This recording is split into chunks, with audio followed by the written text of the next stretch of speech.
Hello, my name is Gloria Isabel Medina, and today I'm going to talk about the derivational morphemes and inflectional morphemes. Okay, we can make a further distinction within the set of bound morphemes.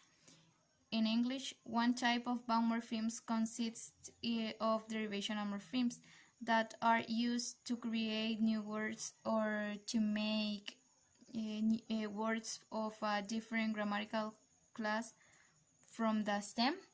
Another meaning can be that derivational morphemes are affixes, prefixes, or suffixes that are added to form new words. For example, the addition of the derivational morpheme "ice" change the adjective normal to the verb normalize. Similarly, we can derive the adjectives helpful and helpless by adding the derivational morphemes full and less to the noun help. Another examples can be possible and impossible, and im can be the prefix, and impossibility im the prefix, and it and y can be the suffix. Okay, the inflectional morphemes consists that are used to show some aspects of the grammatical function of a word. We use inflectional morphemes to indicate if a word is singular or plural, whether it is in past tense or not, and whether it is a comparative or possessive form. Okay, another meaning is that inflectional morphemes are suffixes, as in Sally's, daughters, or I wanted it. They provide grammatical information about gender, number, person, case, degree, and verb form. They are not used to change the grammatical category of a word. In fact, inflection exists in many languages, but compared to other languages of the world, there is relatively little inflection in English. Today, there are only 8 inflectional morphemes in English. Hello, my name is Claudia Matute, and I am going to explain you the differences between inflectional and derivational morphemes. There are some important differences between inflectional and derivational morphemes. First, here we have inflectional morphemes. Inflectional morphemes never change the grammatical category, part of the speech of a word. Inflectional mark grammatical properties like person, number, gender, tense, and aspect. Don't change other aspects of the meaning. Create a new word form. Okay, here we have 8 inflectional morphemes. You can see in the image the first one is their person, wait, wait. The second, ing, present progressive, wait, waiting. Ed, past tense, wait, waited. En, past participle, eat, eating. S of plural, car, cars. S of possessive, that, that's. Er, comparative, tall, taller. Est, superlative, weak, wickets. Derivational morpheme.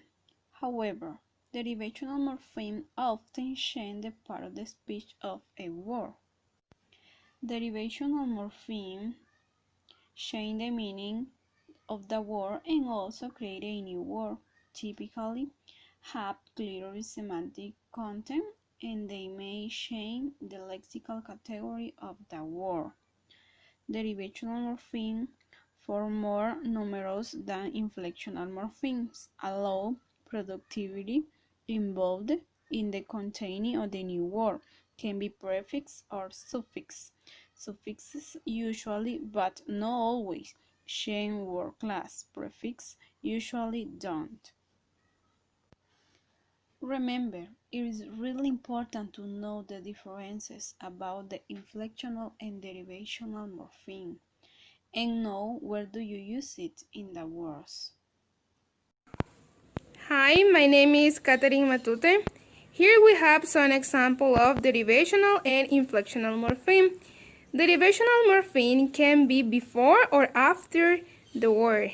They can create new words like nouns, adjective, adverb, and so on. Here we have some example of derivational morpheme. We have here I and C. First we have the noun, and then when we add I see, we convert the noun into an adjective. And here we have some example of this word. Alcohol and alcoholic. We have a noun here and we convert the noun into an adjective. We have another example here with ends. We are going to convert the verb into a noun. Here an example of the word clear. Clear is a verb. This verb we're going to convert it in clearance, adding the derivational morpheme ends. Now we have Lee, adjective, and we are going to convert this adjective into an adverb. We have an example of the word exact. Exact, we convert exact in exactly. The adjective converts to an adverb. Then we have the derivational morpheme in.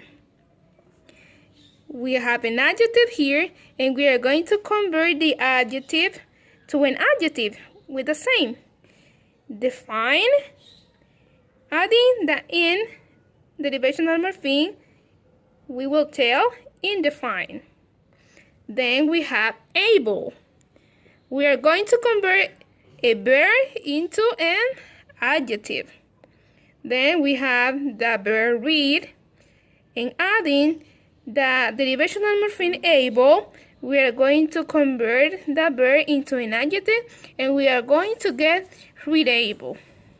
In addition to the derivational morphemes, we have inflectional morpheme.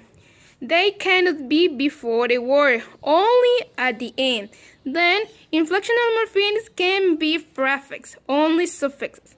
And then we have some example of suffix that can be nouns, can be adjective, can be verbs, and can be adverbs. We have an example of this with ION, and we have the word population. The suffix go at the end, en, and that converts this word into a noun. We have ER, scholar, meant, government, IT, capacity. These are nouns, and we add the suffix ION, AR, MENT, ITY. Then we have adjective. We have the inflectional morpheme full, able, ly, and aid. An example of this will be beautiful. We add the suffix full. We have capable, friendly, and accurate. All those are suffixes.